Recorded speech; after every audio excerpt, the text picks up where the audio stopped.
అంటే బయట ఉన్న వాళ్ళకి చాలా ఇన్ఫర్మేషన్ తెలుస్తుంది. లోపలికి వెళ్ళి వచ్చిన వాళ్ళు మీకు తెలీదా అంటే దాస్తున్నారా? మీరు ఏమంటే అది అనుకోవచ్చు అంతే. నేను నా స్మార్ట్ గేమ్ ఆడుతుండొచ్చు మీకు. ఇక్కడ ఇంటర్వ్యూలో కూడా స్మార్ట్ గేమా?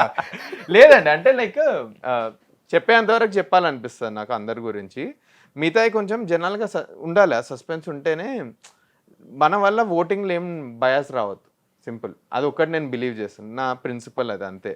నా వల్ల వేరే వాళ్ళ వల్ల నా ఓటింగ్ బయాస్ అయిందని నేను చూస్తున్నాను. ఇప్పుడు రివ్యూస్ ఏదైతే అంటున్నో అట్లా నా వల్ల వేరే వాళ్ళది ఏది కావద్దు అంతే. అట్లాంటి తప్పులు నేను చేయొద్దని అంతే. అంటే హౌస్లో ఉన్నప్పుడే అది జరగలేదు, హౌస్ బయటకు వచ్చిన తర్వాత జరుగుద్దని ఎందుకు అనుకుంటున్నారు?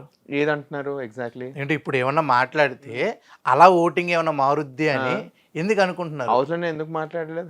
హౌస్ లో బోల్డ్ మాట్లాడారు, కానీ ఏడ్చారు. ఏడ్చి వాళ్ళు కామనర్స్ కాదు, అసలు కామనర్స్ మీరు అన్ని చూసిండ్రు. కానీ అక్కడ ఒక మాట కూడా జారారు. నేను చెప్పిన నాకేం రిగ్రెట్ లేదు ఆ మాటకి, ఎందుకంటే హార్ట్ఫుల్లీ నేను ఆడిన 15 days నేను నటించలేదు ఎక్కడ.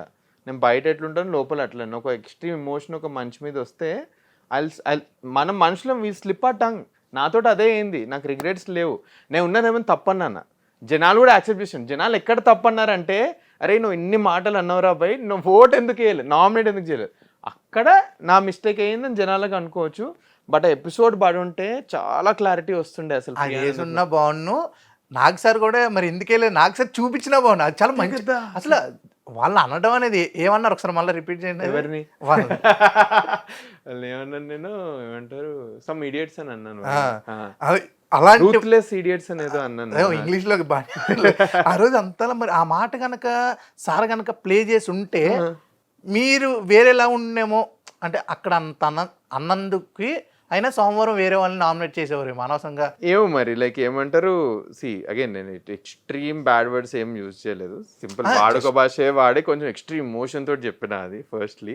అండ్ ఆ వర్డ్స్ కూడా నాకు ఏం రిగ్రెట్ లేకుండా, ఎందుకంటే హౌస్లో ఎమోషన్స్ బాయిలప్ అవుతున్నాయండి అసలు. లైక్ ఇప్పుడు మనం ఇంట్లో ఉంటే ఎవరైనా ఒకళ్ళ వల్ల ప్రాబ్లం వస్తుంటే మనకు కూడా పిచ్చిలేస్తుంది. అది అయిపోయింది నాకు అసలుకి. లాస్ట్కి నేను డబుల్ పని అయినా చేస్తాను, నీకు పని అని రాబాయ్ అంటే ఏమనిపిస్తుంది అసలుకి. ఇంకోటి ఏంటంటే, ఎంత వద్దనుకున్నా నా సైడ్ నుంచి ఒకటి వచ్చింది ఏంటంటే, ఒకసారి నేను సన్న గారి మీద మ్యాక్స్ అవుట్ అయిపోయాను. నేను అప్పుడు చాలా నేనే ఫీల్ అయ్యాను, అరే ఇట్లా చేసేది లేకుండే, ఎస్పెషలీ ఏమైనా కొంచెం రెస్పెక్ట్ ఇచ్చేది ఉండే అని. అప్పటి నుంచి నాకు ఇట్లా మైండ్లో పడింది, మనం టంగ్ స్లిప్ అవ్వద్దు, రెస్పెక్ట్ ఇవ్వాలి ఉమెన్కి ఇంకా చాలా, అది అని మైండ్లో పడిపోయింది. వీళ్ళు ఫిగర్ అవుట్ చేసేసిండ్రు ఇది బై ద వే. వీళ్ళు ఫిగర్ అవుట్ చేసి ఎస్పెషల్లీ ఒక కంటెస్టెంట్ చాలా ప్రొవోక్ చేయాలని చూసారు. నేను సింపుల్, నువ్వు ఏమైనా ప్రొవోక్ చేసుకున్నాను, నేను మాత్రం ఎప్పుడు నామినేషన్ చేయట్లేదు. నేను కుల్లా చెప్తున్నాను అంతే, తను 4th week నామినేట్ చేయాలనుకున్నాను నేను. ఎందుకంటే అప్పుడు ఇంకా రియాలిటీ చెక్ వస్తుంది తినకి అని నేను 4th week అనుకున్నాను. సో అప్పటి వరకు నన్ను శ్రీజ ఎంత గెలికినా నేను నామినేట్ చేయాలని ఫిక్స్ అయ్యాను.